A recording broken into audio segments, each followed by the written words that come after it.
Welcome to our YouTube channel Bharti coaching centre. तो this is the section C. जैसे कि बच्चों मैंने आपको बताया था सेक्शन बी के बारे में, जिन बच्चों ने नहीं देखा है वो हमारे प्रीवियस वीडियो से देख सकता है। तो सेक्शन सी को आज हम डिस्कस करेंगे और काफ़ी ध्यान से आपको इसको पढ़ना है। तो क्योंकि देखो पूरा को पूरा क्वेश्चन पेपर आप देख सकते हैं जो सीबीएसई ने ऑलरेडी क्लास 10th का डाला हुआ है। तो सेक्शन सी में जो सबसे पहला क्वेश्चन आपको दे रखा 26 वाला क्वेश्चन, इसकी बात करते हैं। इसमें बोला गया national art conventions got registration from the student from all part of the country of which 60 are interested। 60 interested है म्यूजिक में, ध्यान से देखना। 84 है डांस में और 10 इंटरेस्टेड इन, इधर दिखाता हूँ मैं आपको, हैंडी हैंडीक्राफ्ट्स में, हाथ से जो बनते हैं। For optimum culture exchange organisers wish to keep them in a minimum number of a group such that each group consists of students interested in the same art form and the number of students in each group is the same। तो find the number of the student in each group हमें बताना है। find the number of the group in each art form का भी बताना है। how many rooms are required if each group will be allotted a room। तो काफी अच्छा क्वेश्चन आपको दिया है। तो नंबर ऑफ स्टूडेंट अगर मैं बताऊं एक ग्रुप में कितने होंगे, तो थोड़ा सा ध्यान से समझते हैं। तो यहाँ पे देखते हैं नंबर ऑफ स्टूडेंट अगर मैं बताऊं, number of student in each group, ये पूछ रहा है ना यहाँ पे, in each group number of student हम बताने। ईच ग्रुप में अगर मैं बताऊं तो हमें क्या करना पड़ेगा, इनका एचसीएफ लेना पड़ेगा। एचसीएफ किसका लेंगे बच्चों, एक तो 60 है हमारे पास, जो इधर की तरफ आपको दे रखा है ये 60 इंटरेस्टेड वाला 60, और दूसरा हमारे पास क्या है 84 है, और ये कितना है हमारे पास 108। जब हम इनका एचसीएफ लेंगे तो हमारे पास एचसीएफ जो आएगा इनका 12 आएगा। ठीक है, एचसीएफ हमारे पास 12 आ जाएगा। अगर मैं बात करूं कि म्यूजिक में कितने हैं, कितने म्यूजिक में, number of group in music, ऐसे आप लिखेंगे number of group in music अगर आप बताएंगे तो हमारे पास 60 अपॉन में कितना हो जाएगा 12, तो इट विल बी 5। अगर मैं number of group in dance बताऊं तो 84 अपॉन में कितना हो जाएगा 12, तो इट विल बी 7। और हैंडीक्राफ्ट का कितना हो जाएगा भाई, हैंडीक्राफ्ट का जो होगा हमारे पास 108 अपॉन में 12। इससे इसको रिड्यूस करेंगे तो इट विल बी 9। तो टोटल नंबर हमें पता लग गए कितने होंगे। टोटल नंबर भी पूछ रहा है ना, total number, total number of room की अगर मैं बात करूं भाई, टोटल नंबर ऑफ रूम हमारे पास आ जाएंगे 5 प्लस 7 प्लस के 9, तो इट विल बी टोटल 21। तो 21 आप इसका फाइनल आंसर लगा देंगे। क्लियर हो गई बात सभी बच्चों को। इसके बाद जो आता है क्वेश्चन नंबर 27। ठीक है, 27 में हम क्या करेंगे, इसको मैं रफ कर दे रहा हूँ यहाँ से, आप इसको ध्यान से कर लेंगे। इसमें आपसे बोला गया if alpha beta are the zeros of the quadratic polynomial. तो क्वाड्रेटिक पॉलिनोमियल दे दिया तो आपको ये और ये alpha square plus beta square आपको फाइंड आउट करना है, और इसमें अल्फा इनवर्स प्लस के बीटा इनवर्स की वैल्यू फाइंड आउट करनी है। तो सबसे पहला जो क्वेश्चन आपको दिया, ठीक है सबसे पहले हम अल्फा प्लस बीटा निकालेंगे, तो आप सभी बच्चे जानते हैं माइनस के बी अपॉन में ए होता है, तो ये ए होता है, ये बी और ये वाला सी। ए इसका जो स्टैंडर्ड होता है ए एक्स स्क्वायर प्लस के बी एक्स प्लस के सी इक्वल टू 0 के होता है, all you know very well. तो माइनस के बी अपॉन ए, तो यानी माइनस के 5 अपॉन में ए का वैल्यू कितना है हमारे पास 5, तो इसको रिड्यूस करेंगे तो -1 आ जाएगा। ऐसे ही alpha into beta, alpha into beta कितना होता है सी अपॉन में, तो ये कितना आ जाएगा हमारे पास 1 अपॉन में 5, क्योंकि सी का वैल्यू 1 है और ए का वैल्यू आपको पता है सभी को 5 है। You have to find alpha square plus beta square. क्या फाइंड आउट करना है, अल्फा स्क्वायर प्लस के बीटा स्क्वायर। तो मैं यहाँ पर फाइंड आउट करता हूँ। ये वाली आइडेंटिटी आप सभी बच्चों को अच्छे से याद रख लेनी है, जिससे कि आप एग्जाम में बिल्कुल भी ना गलती करें। तो अल्फा प्लस बीटा का होल स्क्वायर माइनस के 2 अल्फा बीटा, तो अल्फा प्लस बीटा जो है हमारे पास कितना है यहाँ पे माइनस के 1 दे रखा है, तो माइनस के 1 का स्क्वायर माइनस के 2 इंटू अल्फा बीटा जो हमने फाइंड आउट करा दैट इज 1 अपॉन में 5। इसको जब आप सोल्व करेंगे यहाँ से हमारे पास 1 माइनस के 2/5 आएगा, तो इट विल बी 3/5। तो फर्स्ट वाले पार्ट का आंसर आप लगा सकते हैं कितना 3/5। अगर मैं बात करता हूँ इसका अल्फा इनवर्स माइनस के बीटा इनवर्स, तो अल्फा इनवर्स प्लस के बीटा इनवर्स की अगर मैं बात करूं तो हमारे पास इसको देखो, अल्फा की पावर -1 है तो 1 अपॉन में अल्फा, ऐसे ही 1 अपॉन में बीटा लिख सकते हैं। बात सबको समझ में आई। इन दोनों का जब हम एलसीएम लेंगे तो अल्फा बीटा आ जाएगा, तो यहाँ पर alpha plus beta, alpha plus beta हमने अभी निकाला था सम, तो दैट इज -1, और अल्फा इंटू बीटा कितना आया था 1 अपॉन में 5। एक्सट्रीम इंस्ट्रीम तो यानी -5 इसका आंसर आप इजीली अपने एग्जाम में लगा देंगे। होपफुली आपको ये क्वेश्चन भी समझ में आ गया होगा। तो यहाँ से मैं इनको रफ करके आपको नेक्स्ट क्वेश्चन के पास चल बताता हूँ कैसे आपको करना है। तो आप इसी तरीके से जो है मैं 28 का जो चॉइस वाला पार्ट दे रखा है बच्चों, इसकी बात करते हैं। तो जैसे इसमें 2 अपॉन में रूट एक्स प्लस के 3 अपॉन में root y is equal to 2, और एक इक्वेशन आपको दे रखी है 4 अपॉन में रूट एक्स माइनस के 9 अपॉन में root y is equal to -1। यहाँ से आपको सोल्व आउट करना है, तो थोड़ा सा आप ध्यान से समझेंगे। हम इसमें क्या करने वाले हैं, सबसे पहले लेट कर लेते हैं। जैसे ये मल्टीप्लाई बाय 1 अपॉन में रूट एक्स हो जाएगा ना भाई, 1 अपॉन में रूट एक्स, ऐसे ही 1 अपॉन में रूट वाई हो जाएगा। इसको ये 1 अपॉन में रूट वाई और ये 1 अपॉन में रूट एक्स, इनको एज्यूम कर लेते हैं यहाँ पे। तो जब मैं इनको एज्यूम करूंगा, मैं क्यों कर रहा हूँ ये भी आपको समझ में आने वाला है। इसको सपोज करो मैंने m एज्यूम कर लिया और 1 अपॉन में रूट वाई को मैंने n एज्यूम करा, ठीक है। अब मैं क्या करूंगा, इनका इक्वेशन बना लूंगा 2m प्लस के 3n इज इक्वल टू 2। एक इक्वेशन तो मेरे पास ये बन के रेडी हो गया। ऐसे ही दूसरे वाले को कितना बन जाएगा, 4m माइनस के 9n इज इक्वल टू -1। तो these are the two equation.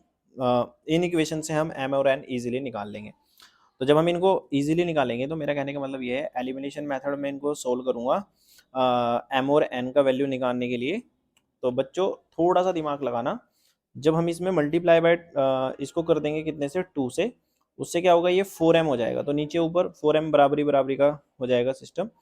तो मैं क्या कर रहा हूँ, इसकी जो मल्टीप्लाई है ये वाली, इसके नीचे लिख रहा हूँ, इधर पे लिख देता हूँ 4m प्लस के 6n इज इक्वल टू कितना, 4, और नीचे कितना आएगा 4m माइनस के 9n इज इक्वल टू -1। अब मैंने इसको क्या करना है, एलिमिनेशन से सोल्व कर लेना है। ये माइनस हो जाएगा, ये प्लस, और ये भी प्लस, ये रिड्यूस हो जाएगा। ये 15n इज इक्वल टू कितना हो जाएगा, 5। तो we can say n is equal to 5 upon में 15, तो यानी 1 अपॉन में 3 आ जाएगा। तो n का वैल्यू कितना आया मेरे पास, 1 अपॉन में 3। आप ध्यान रखेंगे अच्छे से, ठीक है। अब n का वैल्यू आप इसमें पुट कर देते हैं, किसी भी इक्वेशन में पुट कर देंगे, जैसा कि आप जानते भी हैं। तो 2m प्लस के 3 इंटू 1 अपॉन में 3 इज इक्वल टू 2।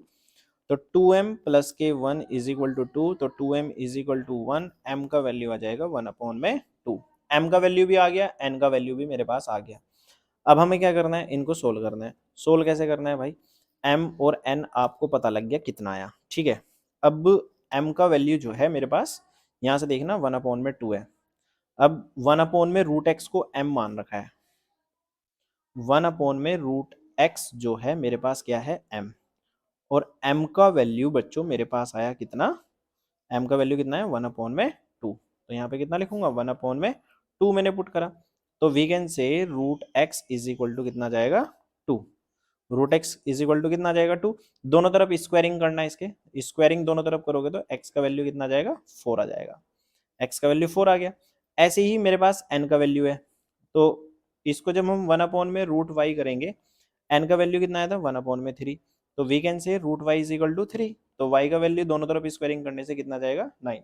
स्क्वायरिंग हमें करनी पड़ेगी, स्क्वायरिंग नहीं करेंगे तो भाई रूट में थोड़े ना निकालना है, एक्स और वाई हमें पता लग गया। तो एक वैल्यू 4 आएगी, एक वैल्यू हमारे पास 9 आएगी। तो होपफुली आपको ये क्वेश्चन भी समझ में आ गया होगा। नेक्स्ट क्वेश्चन पे चलते हैं हम, 29। क्वेश्चन नंबर 29 की बात करें तो इसमें पी ए और पी बी आपको टेंजेंट दिख भी रही है of a circle at centre हो, external point P, code code A B, this is the code A B makes an angle 30 degree with the radius at a point of contact if the length of the chord is 6, find the length of the tangent PA। इसका length आपको बताना है और radius OAB आपको बताना है, ठीक है। तो हमारे पास जो आता है, अगर मैं सबसे पहले बात बताऊं, इसमें एंगल की अगर मैं बात करूं, OAB जो दे रखा है, ध्यान से समझना बच्चों, ये जो OAB जो दे रखा है, जो ये हमारे पास यहाँ पर डिस्कस करने वाला है क्वेश्चन, 30 डिग्री दे रखा है। ऐसे ही बच्चों हमारे पास जो एंगल बनेगा ओ ए पी वाला, ध्यान से समझना, ओ ए पी, अगर ये छोटा सा पार्ट आप देखोगे इतना सा, अगर ये वाला पार्ट बच्चों हमारे पास 30 डिग्री है, ये वाला ब्लू, तो टोटल हमारे पास 90 होता है, तो बाहर वाला कितना हो जाएगा, 60 डिग्री हो जाएगा। समझते हो नहीं समझते हो, क्योंकि ओ ए पी जो है मेरे पास, पहले तो 90 डिग्री ऐसे लिख लीजिएगा आप, फिर आप ऐसे यहाँ से पी ए बी निकाल सकते हैं, ये वाला पी ए बी। ध्यान से समझना, मैं आपको एक बारी और बता देता हूँ, ये 30 होता है, ये पूरा एंगल 90 डिग्री होता है, तो 90 में से 30 माइनस करेंगे तो हमारे पास ये वाला एंगल आ जाएगा पी ए बी, इतना सा। तो एंगल पी ए बी जो आएगा हमारे पास 90 माइनस के 30 इज इक्वल टू कितना आएगा 60 डिग्री। ठीक है, अब यहाँ से हमारे पास ए पी जो होगा A P is equal to B P के इक्वल आएगा। आएगा नहीं आएगा भाई? क्यों आएगा? क्योंकि ये टेंजेंट, ये क्या है हमारे पास A P is equal to B P, और टेंजेंट जो होती है tangent of a circle are equal, tangent of circle are equal आप यहाँ पे लिखेंगे। क्लियर हो गई बात? अब यहाँ से एक बात और हमारी समझ में आती है कि जो एंगल पी ए बी होगा, समझना, पी ए बी जो होगा that will be equal to angle P B A. क्यों होगा? क्योंकि अपोजिट एंगल है, opposite angle, opposite opposite angle of equal side, opposite angle of equal side. अब आप सोचेंगे इक्वल साइड क्या है भाई? ये इक्वल साइड है तो ये दोनों के दोनों एंगल भी क्या होंगे? इक्वल होंगे। बात क्लियर हो गई? तो हमारे पास अगर ये वाला एंगल 60 है तो ये वाला भी 60 होगा, इसको हम x मान लेंगे तो हमारे पास x वाला कितना आ जाएगा? ये भी बच्चों हमारे पास कितना आ जाएगा? 60 डिग्री आ जाएगा। आप यहाँ पे लिख देंगे, और जिसके तीनों एंगल 60-60 डिग्री होते हैं वो हमारे पास इक्विलेटरल ट्राइंगल होता है। तो ये हमारे पास एक इक्विलेटरल ट्राइंगल हो जाएगा। मैं आपको समझा रहा हूँ, आप इसको थोड़ा सा यहाँ पे मैनेज करके लिख लेंगे अपने अपने अकॉर्डिंगली, क्योंकि भाई इतना तो आना चाहिए अब, है ना? तो यहाँ से जब हम इस वाले ट्राइंगल में जाएंगे, in right angle triangle O A P में, ये देखना यहाँ पे ओ ए पी में, this is the right angle triangle O A P, आपको दिख भी रहा है इजीली। तो इसमें हमारे पास एंगल जो है ओ पी ए, ये देखना this is O P A, हम बोल सकते हैं दिस इज 90 डिग्री। तो ओ पी ए नहीं, सॉरी, ओ पी ए जो होगा, अगर वो सामने वाला 60 है, मेरा कहने का मतलब ये है, मैं इसको यहाँ पे देखना थोड़ा सा, ओ पी ए ये वाले की बात कर रहा हूँ, ये पूरा 60 है तो ये वाला कितना होगा बच्चों? 30 डिग्री होगा। होगा नहीं होगा 30 डिग्री? तो आपको पता है टेन 30 का वैल्यू, टेन 30 जो होगा परपेंडिकुलर अपॉन में बेस, तो this is perpendicular O A upon में बेस, बेस कितना होगा इसका? P A. टेन 30 का वैल्यू हमारे पास 1 अपॉन में √3 होता है।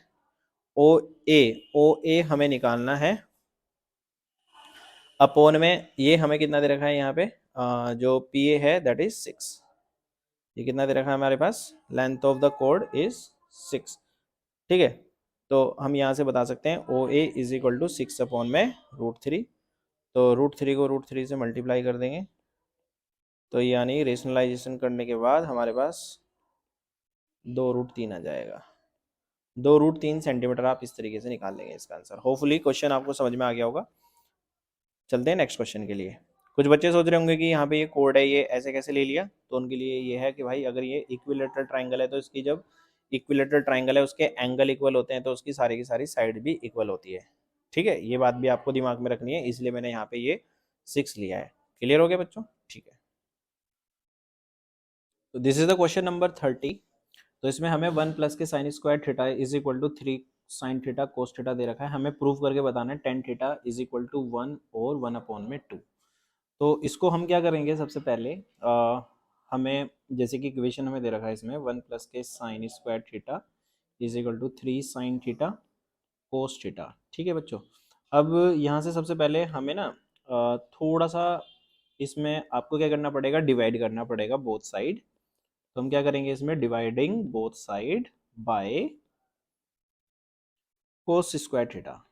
इससे क्या होगा आपको देखना, जब आप इसको 1 को 1 अपॉन में कोस स्क्वायर थीटा लिखेंगे और प्लस के साइन स्क्वायर थीटा को अपॉन में कोस स्क्वायर थीटा करेंगे, इज इक्वल टू हमारे पास कितना बच जाएगा? 3 sine theta cos theta upon में कितना?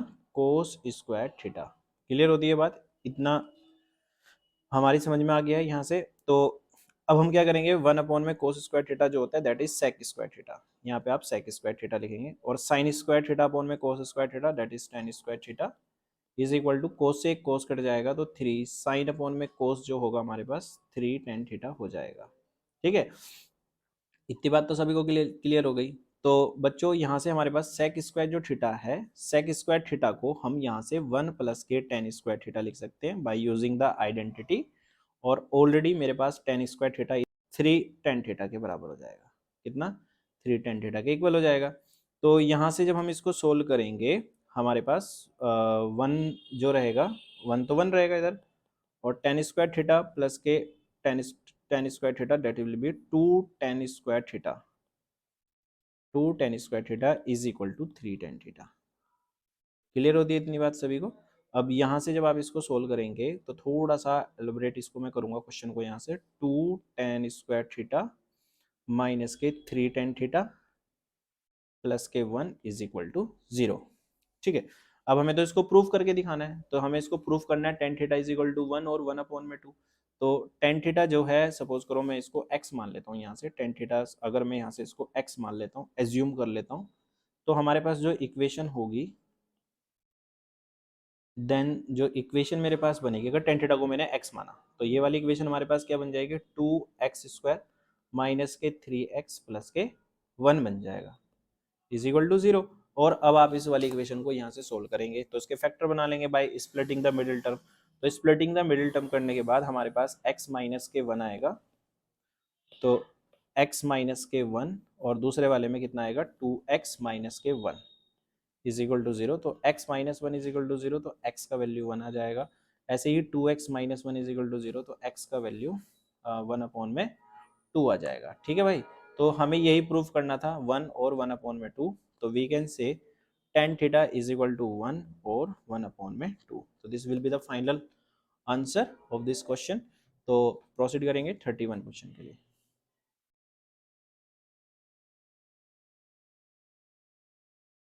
This is the question number 31।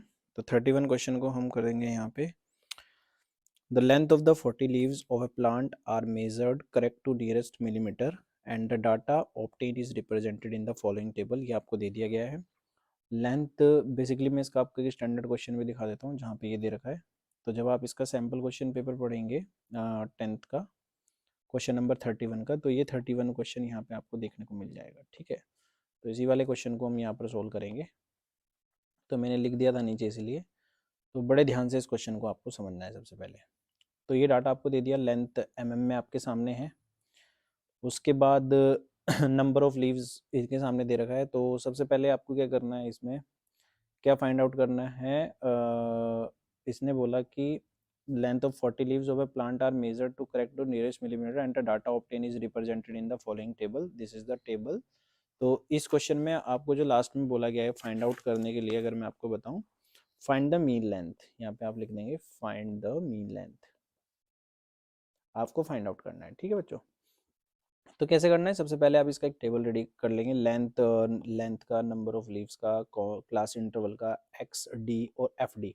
ये कैसे कैसे फाइंड आउट करेंगे ये मैं आपको बताऊंगा। सबसे पहले आपको क्या करना है, जैसे इसमें 118 से 126 दे रखा है, यहाँ पे 126 है, यहाँ पे 127 है, तो ये हमारे पास बेसिकली जो क्लास इंटरवल है ये बैलेंस नहीं है, इसको बैलेंस करना पड़ेगा। तो इसको बैलेंस करने के लिए सबसे पहले आपको क्या करना पड़ेगा, इस वाले में से 126 है, यहाँ पे 127 है, 126 से 127 पे जाने के लिए 1 का गैप आता है। ठीक है, 1 का गैप आता है। तो ऐसे ही 127 135 है, 135 से 136 गए, ऐसे ही 145 से 144 से 145 गए, तो सभी में 1 1 का है। जैसे 162 है, यहाँ पे कितना है 163। तो ये बड़े ध्यान से आप देख लेंगे सभी बच्चे।